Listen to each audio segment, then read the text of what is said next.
things.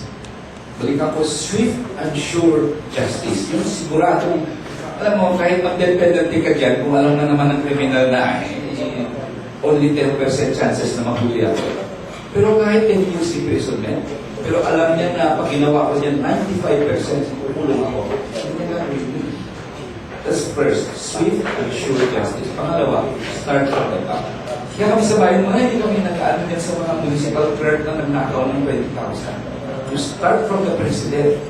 Kasi kahit ano pang linis mo dito, sometimes they announce, 200 ganito, councilors, may million minsan, minsan mag-governor ng konti, useless yun. Kasi kahit anong linis mo sa baba, pag madumi ang sa taas, uulit yun. Start from the top, go down. So dalawa lang naman talaga yun. So baliktad ng social natin. Baliktad talaga dapat yan. Baliktad talaga dapat yan. So yun lang naman ang solusyon sa corruption. You start from the top and secondly, swift and sure na punishment. Okay, teka. Ang swift and sure, yung gumagawa lang yan, vigilante. Anyway, Chief Inspector Monitas, yun pinaka-swift, ha? Huwag tularan. Anyway, konti lang. Kasi yung datos nga naman ninyo kasi, yung nakatulog kayo, sabihin natin, dalawang armas sa 7 milyong Pilipino sa Metro Manila, hindi, meron pang balakin, kasi maraming observers sa PNP, kahit na kayong pinakamatikas na shooter, may amulet man kayo, sa laki ng disparity ng population, sa dapat paglikuran ng pulis na tama ay 1:500, ngayon is 1:1,000. Meron na bang napag-uusapan sa inyo na kinakailangan sa Metro Manila we need 50,000 police to meet yung ratio of service? Meron po ba? Meron po. In fact, isa po yan sa na-discuss natin kahapon with PIRC. At nag-agree po sila. Kakulang po tayo ng 12,000 na police. Si NCRPO, alam po yun. Okay. Kulang po talaga kami. Dahil ang 12,000 lang sa'yo? Ang kulang. Kulang. For NCRPO, hindi po yan buong Pilipinas, kundi NCRPO lang. Tama po yung sabi ng ating puting congressman na dito pa lang 7 million, 10 million daylight yun.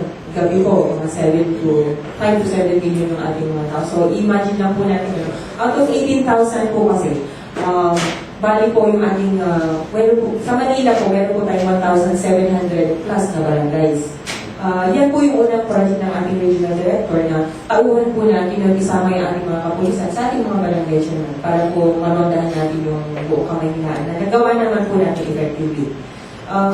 Ngayon po, dahil sa statement ng Mertis na nangyayari, ang ginawa po natin is nag-iwan po tayo ng pulis sa mga barangay at i-focus po natin yung ating mga kapulisan sa ating mga kakalsadahan at sa ating mga financial establishments, sa mga bangko at sa mga government establishments po natin dito sa Kamaynilaan. Doon po sa, matitira po sa ating mga barangay, 6,000 na lang.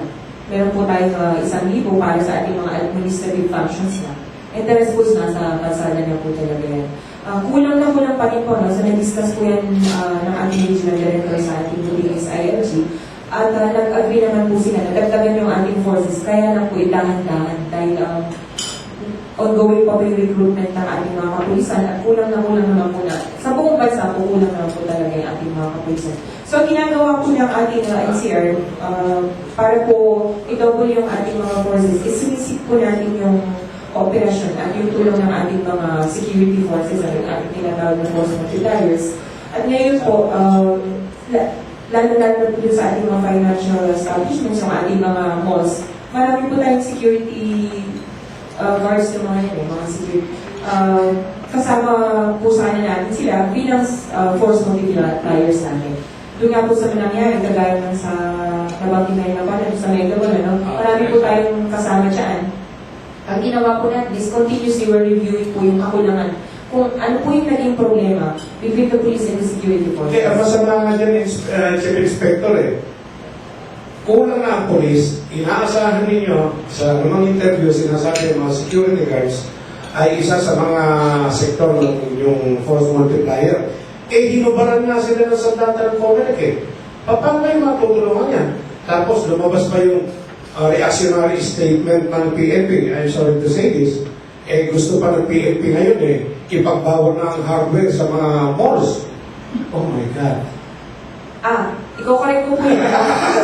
Hindi naman po natin ipinagbabawal yung hardware sa mall. Hindi po actually pinagbabawal. Ang proposal po ng ating NCRBUs, yung lahat po ng mga bagay na bibilhin, kagaya po ng mga wrench, ng mga deadly weapons, at bibilhin po sa mga hardware, i-deposit po muna yan kung saan binili at kukunin lang po yan paglabas na po ng mall. Hindi po natin ipinagbabawal yung makakagaling po yung ating mga businessmen sa O pagpapahingay kita ulit. Hindi, sabi, bawal na. Pinatatanggal na mga hardware. Anyway, itong mga nagdaang araw, mga kapatid, ipinagmamalaki ng Administrasyon Aquino ang nalagbat nilang gross national product, gross domestic product, at ipinagmamalaki pati yung hindi nila dapat pakialaman, yung BRICS ng 6,000 points ng Philippine Stock Exchange. At habang sinasabi ito ng Administrasyon Aquino na sadyang lumaki at maaaring itong taon na ito ay hihigitan pa ang 6.6 GDP. Pero marami ang manunood na sinasabi, o sige, kahit na mag 7.1 pa kayo, pero nasaan ang pagkain sa bawat mesa, nasaan ang trabaho. Ang makasasagot ito, isa nating si Professor Ernie Gonzalez, UST po ba? Okay. Arts and Letters. Doon sana po nakaroon ng koleyo Hindi lang natuloy.